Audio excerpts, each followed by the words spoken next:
The blanket moves. Not by wind. Not by chance. By something underneath it, something pulling with desperation. Deputy Claire Morris slows her patrol car at the edge of the Riverside Shopping Plaza parking lot. Abandoned for 3 years. Cracked asphalt. Shattered glass. The kind of place where things go to be forgotten. But the blanket doesn't stop. It jerks forward. Pauses. Jerks again. Claire's hand moves to her radio, then stops. She's seen plenty of odd things on night patrol. Raccoons. Possums. Once, a kid dragging a stolen mannequin. This feels different. The movement is too deliberate. Too purposeful. She kills the engine. Steps out. The October air bites cold. Her flashlight cuts through the darkness, landing on the blanket. A filthy, olive-green military-style throw, torn at the edges. It moves again. Claire's pulse quickens. Something is pulling it from beneath. Something large enough to create resistance. Small enough to stay hidden. She takes 3 steps forward. That's when she sees him. A German shepherd. Ribs like prison bars beneath matted fur. Eyes sunken, haunted. His mouth clamped around the blanket's corner, dragging it with the last shreds of strength he has left. He doesn't run when he sees her. He stops. Stares. Then pulls harder. What is he protecting? Claire's breath catches. Because beneath that blanket, barely visible in the beam of her flashlight, something else is moving. Something small. Something alive. Claire freezes. Every instinct tells her to call animal control. Protocol says don't approach. Starving dogs are unpredictable. Dangerous. But this dog isn't snarling. He's pleading. His eyes lock onto hers, not with aggression, but with something she's only seen in parents. Desperation laced with devotion. Please. Don't take this from me. The dog shifts his weight. His back legs tremble. He's barely able to stand, but he doesn't let go of the blanket. Claire crouches slowly. Hands visible. Voice soft. Hey buddy. I'm not gonna hurt you. The dog's ears twitch. He doesn't retreat, but he doesn't relax either. She's 5 feet away now. Close enough to see the scars along his muzzle. The bald patches where fur has fallen out from malnutrition. The way his breathing comes shallow and labored. How long has he been out here? And then she hears it. A sound so faint she almost misses it beneath the hum of distant traffic. Her heart stops. That's not a puppy. That's not even a dog. The shepherd adjusts his stance, nudging the blanket with his nose. Protective. Gentle. He looks back at Claire, then down at the bundle. Show her. She needs to see. Claire edges closer. The dog watches but doesn't growl. Doesn't bare his teeth. He's not guarding a threat. He's guarding something precious. She reaches the blanket, kneels. Her fingers brush the edge of the fabric, and pulls it back. Beneath it, curled into a trembling ball of orange and white fur, is a kitten. Newborn. Eyes barely open. Still alive. Claire stares. Her brain fights to make sense of what she's seeing. A starving German shepherd. A newborn kitten. Together. Alive. This shouldn't be possible. Dogs this emaciated don't protect. They scavenge. They survive. Instinct drives them toward food, shelter, self-preservation. Not this. The kitten mews again, weak and desperate. Its tiny body shivering despite being tucked against the dog's warmth. The shepherd lowers his head. Nuzzles the kitten with his nose. It's the kind of gesture Claire has seen in nature documentaries. Mothers tending to their young. But this dog isn't this kitten's mother. So why is he acting like one? Wind rustles through empty lot. Claire's radio crackles. Dispatch asking for her location. She ignores it. She sits back on her heels, flashlight still trained on the pair. The dog's ribs expand and contract with each shallow breath. His eyes flutter. He's running on fumes. He's dying. And yet, he dragged this kitten across town. Through cold. Through hunger. Through exhaustion that should have killed him days ago. Why? Claire's throat tightens. She's been a deputy for 9 years. She's seen cruelty. Neglect. The worst of what people do to animals. But she's never seen this. Love that defies logic. Sacrifice that ignores survival. The shepherd looks up at her again. His expression is clear. I did my part. Now you do yours. Claire reaches for her radio. Her hand shakes. Dispatch, this is Morris. I need animal services and a vet at the Riverside Plaza. Immediately. Copy. What's the situation? Claire looks at the dog. At the kitten. At the blanket stretched between them like a lifeline. I'm not sure. But it's urgent. She ends the call. The shepherd's legs buckle. He collapses beside the kitten, his body curling protectively around it even as consciousness begins to slip. Claire moves fast, strips off her jacket, wraps it around both animals. "Stay with me," she whispers. "Both of you. Just stay."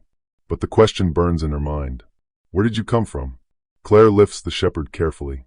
He's lighter than he should be. 70 pounds, maybe. A healthy German shepherd should weigh twice that. The kitten stays tucked in the blanket against his chest. Somehow, instinctively, the dog keeps it close even in his weakened state. Claire places them both in the back seat of her cruiser. Cranks the heat. The dog's eyes open briefly, glassy, distant, before closing again. She's about to pull away when something catches her eye. A glint of metal. Around the dog's neck. Hidden beneath matted fur. A collar. Claire's pulse spikes. She leans into the back seat, gently parting the fur until she finds it. A faded blue nylon collar. Frayed. Barely intact. And hanging from it, a single metal tag. Her hands tremble as she turns it toward the dome light. "Ranger. If found, call 555-0147. A name. A number. He belonged to someone." Claire's stomach twists. This wasn't just a stray. This was someone's dog. Someone's family. So where are they? She pulls out her phone. Dials the number. Once. Twice. 3 times. Then, the number you have dialed is no longer in service. Dead end. Claire stares at the tag. At the name engraved in fading letters. Ranger. It suits him. Strong. Loyal. A protector. She looks back at the dog, Ranger, and the kitten nestled against him. "Who did you belong to? And why are you out here alone?" The kitten mews softly. Ranger's paw twitches, pulling it closer even in sleep. Claire starts the engine. Answers can wait. Right now survival can't. She floors it toward Maplewood Emergency Vet, the only clinic open this late. Her mind races with questions she can't answer. How long has Ranger been carrying this kitten? Where did he find it? And why? Why would a starving dog choose to save a life instead of his own? The dashboard clock reads 11:47 p.m. In 13 minutes, everything Claire thought she knew about loyalty will shatter. And the real story, the one that will break her heart and rebuild it, will finally begin to unfold. The clinic doors burst open. Dr. Sarachin looks up from her charts. 20 years as an emergency vet means she's seen everything. Until tonight. "We need help," Claire gasps. "Dog and a kitten. Both critical." Sarah moves fast. Her assistant, Marcus, clears the exam table. They lift Ranger carefully. He doesn't resist. Doesn't react. He's shutting down. Sarah's hands move with practiced precision. Stethoscope. Thermometer. Visual assessment. Dead end. Claire stares at the tag. At the name engraved in fading letters. Ranger. It suits him. Strong. Loyal. A protector. She looks back at the dog, Ranger, and the kitten nestled against him. "Who did you belong to? And why are you out here alone?" The kitten mews softly. Ranger's paw twitches, pulling it closer even in sleep. Claire starts the engine. Answers can wait. Right now, survival can't. She floors it toward Maplewood Emergency Vet, the only clinic open this late. Her mind races with questions she can't answer. How long has Ranger been carrying this kitten? Where did he find it? And why? Why would a starving dog choose to save a life instead of his own? The dashboard clock reads 11:47 p.m. In 13 minutes, everything Claire thought she knew about loyalty will shatter. And the real story, the one that will break her heart and rebuild it, will finally begin to unfold. The clinic doors burst open. Dr. Sarachin looks up from her charts. 20 years as an emergency vet means she's seen everything. Until tonight. "We need help," Claire gasps. "Dog and a kitten. Both critical." Sarah moves fast. Her assistant, Marcus, clears the exam table. They lift Ranger carefully. He doesn't resist. Doesn't react. He's shutting down. Sarah's hands move with practiced precision. Stethoscope. Thermometer. Visual assessment. Her expression darkens. "Body condition score of 1 out of 9, she mutters. "Severe dehydration. Core temp 96 degrees. He's hypothermic. Will he make it?" Claire asks. Sarah doesn't answer. She's already inserting in 4-line. Warm fluids. Electrolytes. Glucose. Marcus examines the kitten on a separate table. This one's maybe 4 days old. Underfed but stable. No obvious injuries. 4 days? Claire's mind races. Ranger's been starving for weeks. Maybe longer. Sarah glances at the dog. At the kitten. Then back at Claire. You're telling me this dog found a newborn kitten and kept it alive while he was dying? That's what it looks like. Sarah shakes her head slowly. That defies every survival instinct. Dogs in this condition become food aggressive. They don't adopt, but the evidence is undeniable. Ranger's body temperature is dangerously low, yet the kitten, pressed against him for days, survived the cold. Ranger hasn't eaten in weeks, yet the kitten shows signs of being groomed, cleaned, cared for. There's something else, Sarah says quietly. She points to Ranger's paws. They're torn, bloodied. The pads worn down to raw flesh. These injuries are consistent with long-distance travel. Miles, maybe more. Claire's chest tightens. He walked miles, with no food, no water, dragging a kitten. Why? She whispers. Sarah looks at her. That's the question, isn't it? He's still protecting him. What if we keep them together? Claire suggests. Sarah frowns. That's not protocol. Dogs and cats in recovery need separate spaces. Since when has this case followed protocol? Sarah considers, then nods. Let's try. They move Sonny's small crate into Ranger's kennel. The change is immediate. Ranger's breathing evens out. His body relaxes. He inches closer to the crate, resting his muzzle against the bars. Inside, Sonny curls into a ball, purring. I'll be damned, Marcus whispers. Sarah makes a note on her chart. They're bonded, psychologically dependent. Separating them now could cause trauma. Claire feels something twist in her chest. What happens when they're ready to leave? Sarah meets her eyes. That depends. Will you foster them? Me. You found them. They trust you. And honestly, Claire, I don't think anyone else will understand what they need. Claire looks at Ranger, at Sonny, at the impossible bond that defies every rule she knows. I can't take them. But even as she thinks it, she knows it's a lie. Because some rescues aren't just about saving lives. They're about honoring the love that kept them alive. Okay, she says quietly. I'll do it. Sarah smiles. Good. Because I think they already chose you. Claire watches Ranger's eyes close. Finally resting. Finally trusting.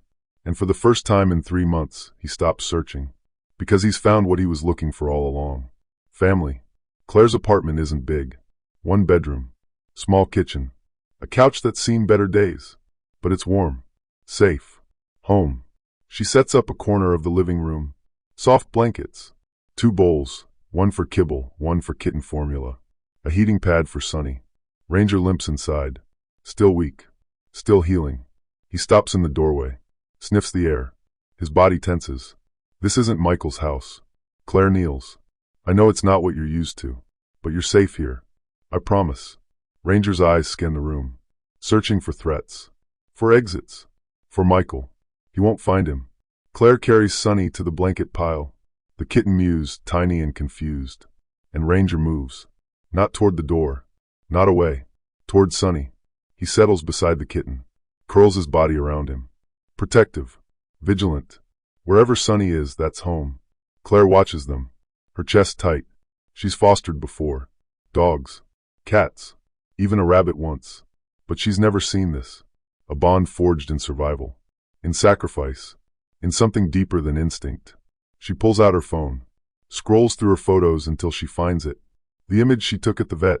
Ranger and Sonny. Side by side. She posts it to the department's Facebook page with a simple caption. Meet Ranger and Sonny. Found together. Staying together. Sometimes the family we need finds us in the strangest ways. Within an hour, it has 50 shares. By morning, it'll have 5,000. And the messages will start. Messages that will change everything. Claire wakes to her phone exploding. Notifications. Hundreds of them. The post has gone viral. 15,000 shares. 200,000 likes. Comments flooding in faster than she can read them. This dog is a hero. I'm crying at my desk. Where can I donate? The local news picks it up by noon. Then regional. By evening, a CNN affiliate is calling. We'd like to feature Ranger and Sonny on our evening segment, the producer says. America needs this story right now. Claire hesitates. They're still recovering. I don't want to stress them. We'll be gentle. 5 minutes. Just you talking. We'll use photos. She looks at Ranger. He's watching her from across the room. Eyes calm. Trusting. What do I do? She thinks of Michael. Alone. Forgotten. No family to mourn him. And Ranger. Searching for 3 months. invisible to everyone except the kitten who needed him. Okay, Claire says. But we tell the whole story. Michael Torres. What Ranger lost. What he found. Deal. The segment airs at 6 p.m. By midnight, Ranger and Sunny are national news. Starving dog saves kitten. A story of hope. The shepherd who wouldn't give up. Unlikely heroes. How loss led to love. But with attention comes something Claire didn't expect. Questions. Uncomfortable ones. Where exactly did Ranger find the kitten? How did a 4-day-old kitten survive without its mother? Why was no one searching for Ranger after Michael died? And the one that keeps Claire awake. What really happened in those 3 months? The email arrives at 2 a.m. Sender. Anonymous. Subject. About the dog. Claire almost deletes it. Cranks. Trolls. Fame brings them all. But something makes her open it. You asked what happened to Ranger. I know. Meet me at Riverside Park tomorrow. 10 a.m. East Bench. Come alone. Don't bring cameras. Her heart pounds. This could be nothing. Or it could be everything. She doesn't tell Hayes. Doesn't alert the media. At 9:45 a.m., she's at the park. The East Bench overlooks a pond. Quiet. Isolated. She waits. At 10:03, a woman approaches.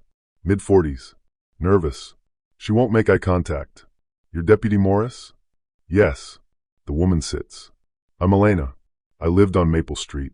2 doors down from Michael. Claire's pulse quickens. You knew him? Not well. But I knew Ranger. Elena pulls out her phone. Shows Claire a photo. Michael Torres. Smiling. Healthy. Ranger beside him. Both looking at the camera with identical expressions of contentment. This was Easter Sunday. 2 months before Michael died. Claire studies the photo. Michael looks happy. Ranger looks loved. What happened after? Claire asks gently. Elena's hands shake. I should have done something. I should have helped. Helped with what? When Michael died, the county came. Cleared the house fast. Put it up for sale. But Ranger, he kept coming back. Claire leans forward. You saw him? Every night. For weeks. He'd sit on the porch. Waiting. I left food out. Water. But he wouldn't stay. He'd eat and leave. Like he was still searching. Why didn't you call animal control? Elena's eyes fill with tears. I did. 3 times. They said they'd send someone. But no one came. Budget cuts, they said. Not enough officers. Claire's jaw tightens. Ranger was failed. By the system. By everyone. There's more, Elena whispers. She shows another photo. Ranger. Thin but not skeletal. Sitting near a construction site. This was mid-September. Someone was feeding him. Leaving bowls near the old warehouses. Who? I don't know. But Ranger wasn't alone out there. Claire's mind races. Someone else was helping him. Who? Claire drives to the warehouse district that afternoon. Abandoned buildings. Rusted chain-link fences. The kind of place people forget exists. But someone didn't forget. Someone left food. She parks near the largest warehouse. The windows are boarded. The door chained shut. But around back, she finds evidence. Dog bowls. Empty. Arranged in a neat line. Food bags. Torn open. Kibble scattered across the ground. And something else. Cat food cans. Kitten formula. Claire's breath catches. This is where he found Sunny. She follows a trail of dried paw prints. Ranger's prints. She recognizes the pattern from the vet's assessment. They lead to a gap in the fence. Beyond it, a makeshift shelter. Cardboard. Tarps. A sleeping bag. Someone was living here. Claire ducks through the gap. The shelter is empty now. But remnants remain. A backpack. Tattered clothes. A photo tucked into a plastic bag. She picks it up. A teenage girl. Smiling. Holding a kitten. On the back, written in faded marker. Daisy. 2023. Claire's heart stops. A runaway. She searches the shelter. Finds a journal. Water damaged. Most pages illegible. But one entry is clear. September 30th. Daisy had her kittens last night. 4 of them. So tiny. But she won't let me near them. She's scared. I don't know what to do. The dog is here again. The German Shepherd. I think he's protecting us. Claire flips forward. October 2nd. Daisy is sick. She won't eat. The kittens are crying. I tried to feed them, but I don't have the right stuff. The dog brought one of them to me this morning. Like he was asking for help. I don't understand. The next page is blank. Then, October 5th, Daisy is gone. I buried her near the fence. 3 of the kittens didn't make it, but one is still alive. The dog won't leave him. I have to go. My foster family found me. They're making me come back. I left food. I hope it's enough. The journal ends. Claire sits back, the pieces falling into place. A runaway girl, a dying cat, newborn kittens, and Ranger, who found them, protected them, stayed when the girl couldn't. You weren't just saving Sunny. You were finishing what she started. Claire reports the shelter. Social services confirms a runaway case. A 16-year-old girl named Mara returned to foster care 3 weeks ago. Claire gets permission to visit. The foster home is clean, comfortable, the kind of place that looks good on paper. Mara sits on a couch, arms crossed, eyes hollow. You found my journal, she says flatly. I found where you were staying. Yeah, great detective work. Claire sits across from her. I'm not here to lecture you. Then why are you here? Because I found Ranger. And Sunny. Mara's facade cracks. Are they okay? They're alive. Because of you. Tears spill down Mara's cheeks. I didn't do anything. I left them. You left food, water. You gave them a chance. It wasn't enough. Claire leans forward. Mara, tell me about Daisy. The girl's voice breaks. She was mine, my only friend. When I ran, I took her with me. I thought I could keep her safe. She got pregnant. I didn't even know until the kittens came. And then she got sick. I tried everything, but I had no money, no help. What about Ranger? Mara wipes her eyes. He started showing up in September. I thought he was dangerous at first, but he wasn't. He just watched, like he understood. When Daisy died, he stayed with the kittens, all night. He kept them warm. When 3 of them died, he buried them. I swear, I watched him dig with his paws and cover them with dirt. Claire's vision blurs. He mourned them. I had to leave, Mara whispers. My caseworker found me, dragged me back. I left everything I could for Ranger and the last kitten, but I didn't think it would be enough. It was, Claire says softly. He kept going, kept protecting Sunny, until I found them. Mara looks up. Can I see them? Not yet, but soon. I promise. Claire stands to leave, then stops. Mara, you didn't fail them. You loved them the best you could. That's all anyone can do. The girl nods, but her eyes say she doesn't believe it. Not yet. Ranger isn't eating again. Claire notices on day 12. He picks at his food, leaves most of it untouched. Sarah examines him, finds no medical cause. It's psychological, she says. Depression, grief. Dogs can experience it just like humans. What do we do? Time, routine, stability. But Ranger is fading. He lies beside Sunny, watching, protecting. But there's something missing in his eyes. Hope. Claire tries everything. Longer walks, new toys, different foods. Nothing works. At night, she hears him whimper. Soft, broken. He's dreaming of Michael, of the life he lost, of the home that no longer exists. Claire sits beside him, strokes his fur. I know you miss him. I'm so sorry. Ranger's eyes open. He looks at her, and in that gaze, Claire sees something that breaks her. Permission. I've done what I needed to do. I've kept Sunny safe. I can let go now. No, Claire whispers. You don't get to give up. Not after everything. But Ranger closes his eyes, and Claire realizes something terrifying. Ranger didn't survive for himself. He survived for Sunny. Now that Sunny is safe, warm, fed, protected, Ranger's mission is complete. He's ready to stop fighting. Claire's hands shake as she calls Sarah. I think we're losing him. Bring him in. Now. But as Claire reaches for the leash, Sunny toddles over. The kitten is bigger now, steadier, his eyes bright with mischief. He bumps his head against Ranger's nose. Ranger's eyes open. Sunny climbs onto Ranger's paw, curls up, purrs, and something shifts. Ranger's breathing steadies. He lowers his head, nuzzles the kitten gently. Not yet. You still need me.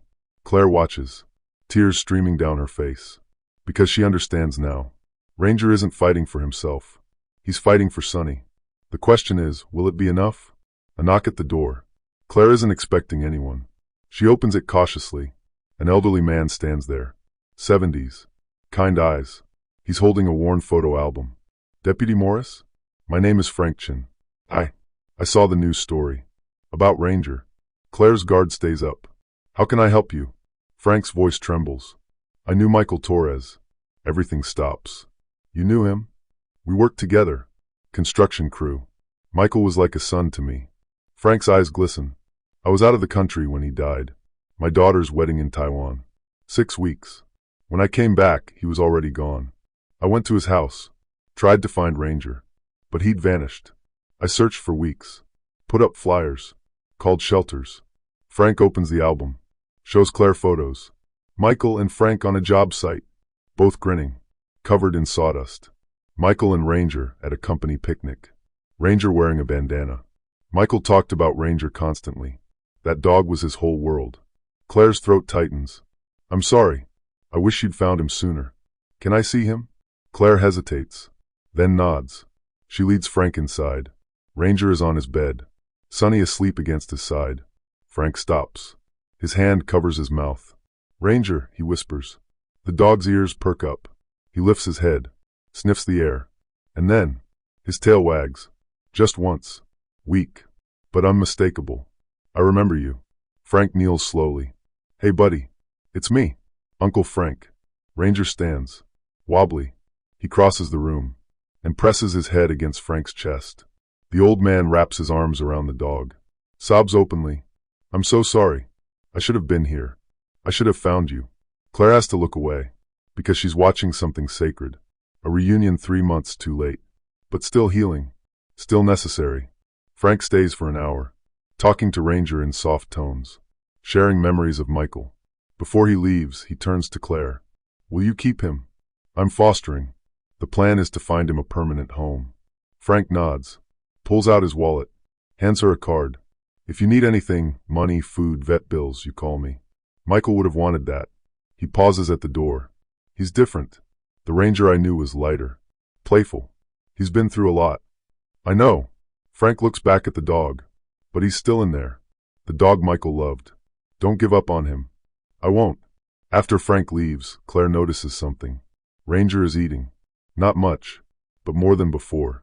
He needed to know Michael was loved. That he mattered. And now he does. They flood in by the hundreds. Families. Couples. Individuals. All wanting to adopt Ranger and Sonny. Claire reads through them with Sarah. Most are well-meaning. But wrong. We have 3 kids who would love them. Too chaotic for a traumatized dog. I've always wanted a German Shepherd. No mention of the kitten. We can take the cat, but not the dog. Absolutely not. Sarah sighs. This is going to be impossible. Why? Because we need someone who understands they're a bonded pair. Who has experience with trauma. Who can give them the time and patience they need. That's a short list. It's no list. Claire, I think you need to face reality. Which is, you might be the only person who can keep them. Claire looks at Ranger and Sonny. Curled together on the couch. She thinks about her small apartment.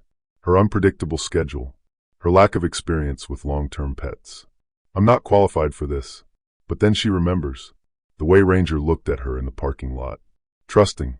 The way he relaxes when she's home. Safe. The way Sonny purrs when she holds him. Loved. I'll think about it, she says quietly. But she's already decided. Some bonds aren't chosen. They're recognized. It happens on day 17. Claire wakes at 3 a.m. to the sound of Ranger barking. Not playful. Not alert. Terrified. She runs to the living room. Ranger is standing rigid. Hackles raised. Staring at the front door. Sonny is behind him. Eyes wide. Ranger, what? The dog lunges at the door. Clawing. Desperate. Ranger, stop. But he won't. He's panicking. Breathing hard. Eyes wild. He thinks someone's coming. Claire checks the peephole. The hallway is empty. She opens the door slowly. Nothing there. But Ranger won't calm down. He's shaking. Whimpering. Claire realizes he's having a flashback. She sits on the floor. Ranger. Look at me. You're safe. No one's coming. But he can't hear her. He's trapped in the memory. Michael's house. The sirens. The strangers taking everything away. Claire does the only thing she can think of. She picks up Sonny. Holds him close to Ranger. Look. Sonny's here. He's okay. You protected him. You're both safe. Slowly, Ranger's breathing slows. He focuses on the kitten. Sonny mews. Licks Ranger's nose. The tension drains from Ranger's body. He collapses. Exhausted. Claire stays with them.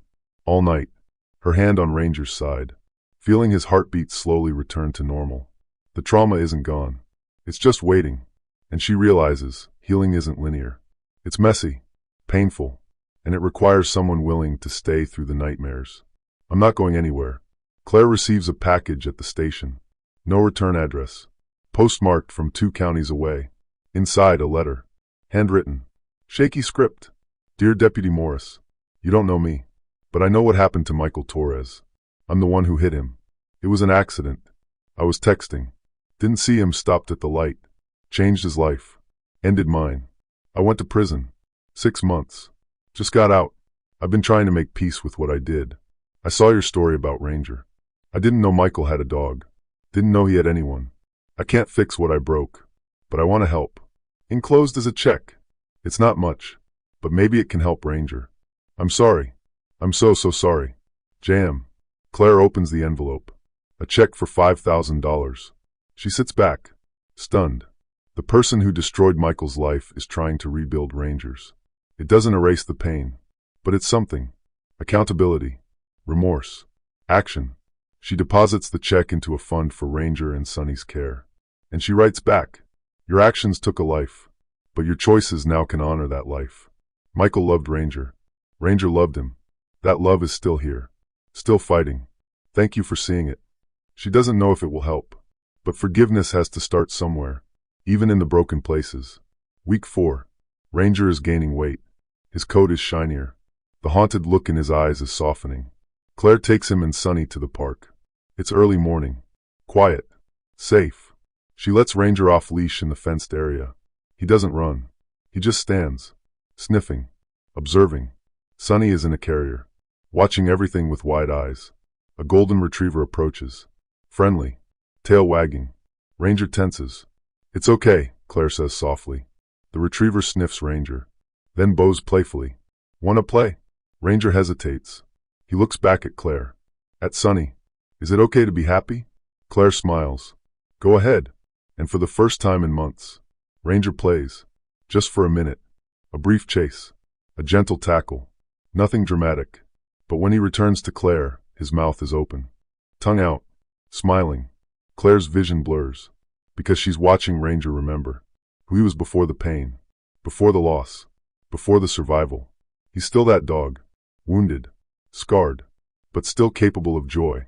Welcome back, buddy. Not everyone loves the story. A blogger posts an article. The truth about hero dog Ranger. The piece is harsh. Critical. While everyone's celebrating, let's talk about the real issue. Why was this dog allowed to starve for 3 months? Why did animal control fail? Why is no one asking these questions? The comments section explodes. Some defend Ranger. Others attack the system. A few attack Claire. She's using this dog for attention. Where's the accountability? This is just propaganda. Claire reads them alone. Late at night. Each word a small cut. Hayes finds her in the break room. Don't read that garbage. They're not wrong. The system did fail him. And you stepped in. You saved him. But how many others are out there? How many Rangers are we missing? Hayes has no answer. Because the truth is uncomfortable. Resources are stretched. Budgets are cut. Animals fall through the cracks. Ranger's story is beautiful. But it's also a condemnation. Of a system that let him starve. Of a community that didn't notice. Of a society that values viral stories more than structural change. Claire closes her laptop. She can't fix the system tonight. But she can love the dog in her living room. One life at a time. It's not enough. But it's something. Sonny is 9 weeks old now. Bold. Curious. Fearless. He's discovered Ranger's tail. Best toy ever. Ranger lies on the floor. Patient. Long-suffering. Sonny pounces. Bites. Rolls. Ranger doesn't flinch. Claire watches from the kitchen, smiling despite everything. Sonny tackles Ranger's ear. The dog finally has enough. He stands. Shakes gently. Sonny tumbles off. Lands on soft carpet. Looks up at Ranger with betrayal in his tiny eyes. How dare you? Ranger leans down. Licks Sonny's head. You'll survive. And in that moment, Claire sees it. The relationship has shifted. It started as protection, desperation, survival. But now, it's family. Ranger isn't just guarding Sonny. He's raising him, teaching him to play, to trust, to be brave. And Sunny, reckless, loving Sunny, is teaching Ranger something too. It's okay to live again. Not just survive. Live. Claire pulls out her phone. Records of video. Sunny pouncing.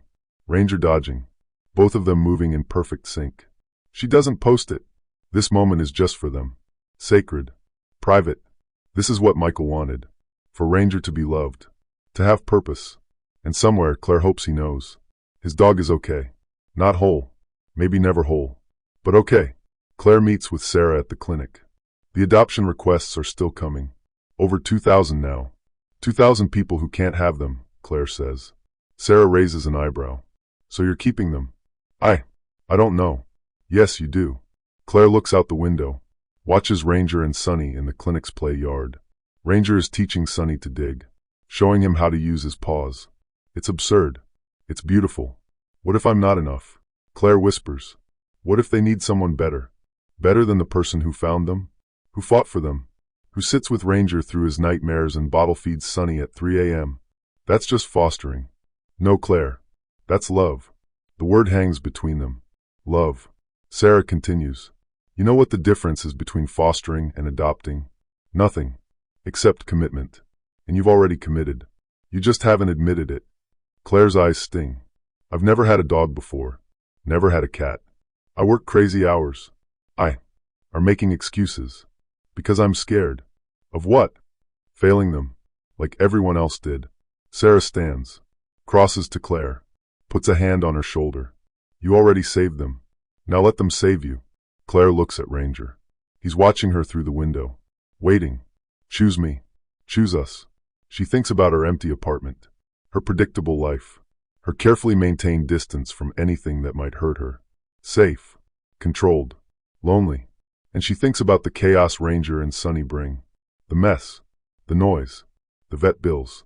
The nightmares and the healing. The moments when Sunny purrs in her lap. When Ranger rests his head on her knee. Complicated. Imperfect. Full. Claire takes out her phone. Pulls up the adoption form she's been avoiding for weeks. And starts typing. Applicant name Claire Morris. Reason for adoption, because they're already home. She hits submit. And just like that, she's a dog mom. A cat mom. A family. 3 days after the adoption finalizes, Claire gets a call. Unknown number. Deputy Morris? This is Linda Torres. Claire's heart stops. Torres? I'm Michael's cousin. Twice removed. I just found out he died. How did you? I've been overseas. Military. No internet. No news. I came home last week and saw your story. Linda's voice cracks. I didn't know about Ranger. Michael and I fell out of touch years ago. Family stuff. But I loved him. And I should have been there. Claire's mind races. Family. Ranger has family. I want to meet him, Linda says. If that's okay. They arrange to meet at Claire's apartment the next day. Linda arrives with flowers. And tears. I can't believe he's been through so much. Ranger greets her cautiously. Sniffs her hand. Linda kneels. I don't expect you to remember me. You were just a puppy when Michael got you. But something shifts in Ranger's expression. I know this scent. He leans closer. His tail gives a tentative wag. Linda sobs. Oh, Ranger. I'm so sorry. They sit together. Linda sharing stories about Michael. He rescued Ranger from a shelter. Said the dog looked at him like he understood loneliness. Claire's chest tightens. Michael struggled with depression. Anxiety. Ranger was his therapy. His reason to get up every morning. I didn't know. Not many people did. Michael was private. But Ranger knew everything. Linda looks at Claire. I want to help. Financial support. Visits. Whatever you need. You don't have to. Yes, I do. For Michael. And for Ranger. She pauses. Can I ask you something? Of course. Why did you keep him? You could have adopted him out to someone with more experience. More resources. Claire looks at Ranger. At Sunny curled against his side. Because some bonds aren't about logic. They're about recognition. Recognition? Ranger recognized me as someone who wouldn't abandon him. And I recognized him as someone worth fighting for. Linda smiles through tears. Michael would have loved you. And Claire realizes something profound. She didn't just save Ranger. He led her to Michael's story. To his memory. To people who loved him but never got to say goodbye. Ranger wasn't just surviving those 3 months. He was bearing witness to a life that mattered, to love that didn't end with death. And now, finally, people are listening. Linda organizes a memorial for Michael. Small, intimate, at the park where he used to walk Ranger. 20 people come. Co-workers, neighbors, friends Michael made quietly. Claire brings Ranger. He walks slowly through the crowd, sniffing, remembering. Frank is there. He places a photo of Michael at the memorial site. Elena brings flowers. I should have done more. You did what you could, Claire tells her. Mara comes too, still nervous, still healing. She sits beside Ranger. Whispers, thank you for saving Sonny, and for showing me what love looks like. Ranger leans against her. You saved him first. People share stories. Michael's kindness, his quiet strength, his love for his dog. And as they talk, something beautiful happens. Michael stops being the man who died alone. He becomes Michael, remembered, honored, loved. Linda reads a letter she found in Michael's things. If anything happens to me, take care of Ranger. He's not just a dog. He's my family, and he deserves to be someone's family too. Claire's tears fall freely. He is Michael. He is. The memorial ends with a moment of silence. And Ranger, he howls, long, mournful. Goodbye. It's the sound of grief released, of a bond acknowledged, of love that transcends death. When he stops, he looks at Claire. I'm ready now, ready to let go of the past and embrace what's next. Months pass. Winter gives way to spring. Ranger gains 30 pounds. His coat gleams. The scars fade, though some remain. Sonny grows into a confident, orange fluffball. Fearless. Adored. They have routines now. Morning walks. Afternoon naps. Evening playtime. Ranger no longer flinches at sirens. Sonny no longer cries when Claire leaves for work. They feel safe. Claire's apartment transforms. Dog toys in corners. Cat trees by windows. Photos on the fridge. Ranger and Sonny at the park. Ranger and Sonny asleep together.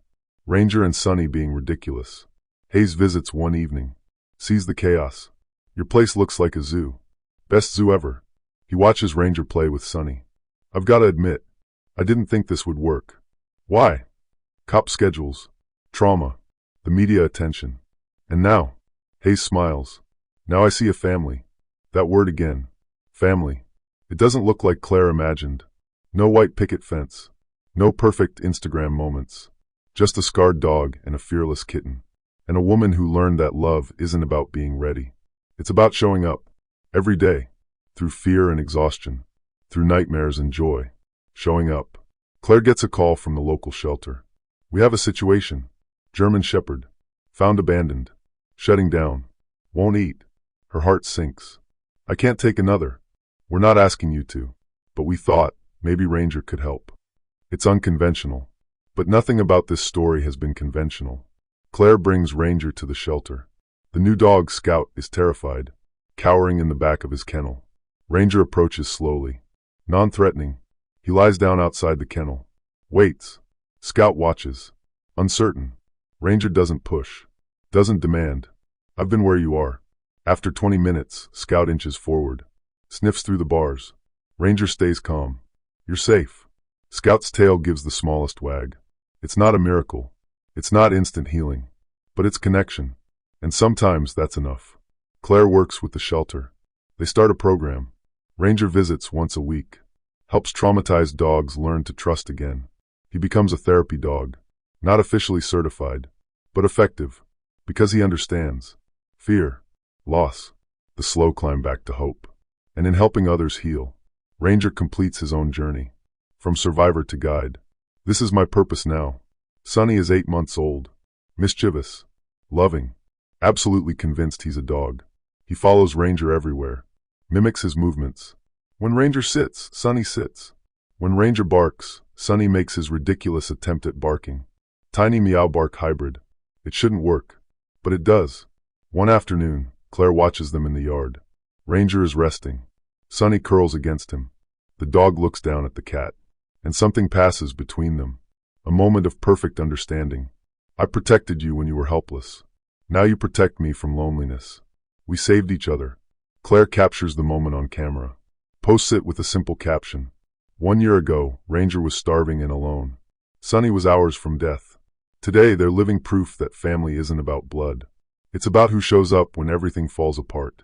The post goes viral again.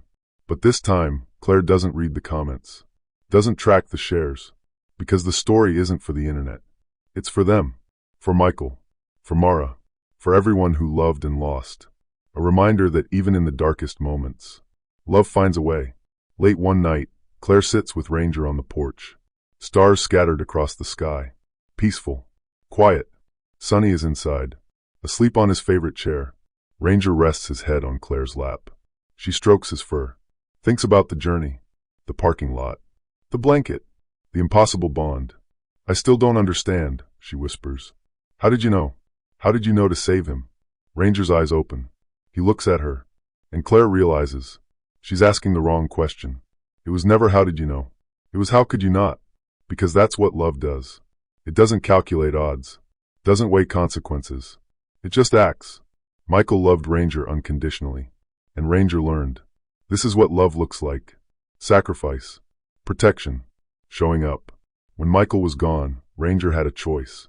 Survive alone, or find someone who needed what Michael gave him. Purpose, connection, family.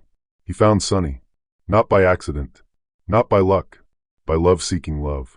Claire's tears fall into Ranger's fur. Thank you, she whispers, for teaching me. Ranger's tail thumps once. You're welcome. They sit together under the stars. And for the first time since this journey began, Claire feels complete. Not because everything is perfect, but because she's exactly where she's meant to be. 5 years later, Ranger is older now, gray around the muzzle, slower on walks, but his eyes still shine with purpose. Sonny is a massive orange tabby, convinced he runs the household. He probably does. Claire has fostered 17 more animals. Some stayed days, some stayed months. All of them met Ranger. All of them learned from him. It's okay to trust again. The story became a book, a documentary, a non-profit. The Ranger Foundation, supporting bonded pairs and trauma recovery. Linda serves on the board.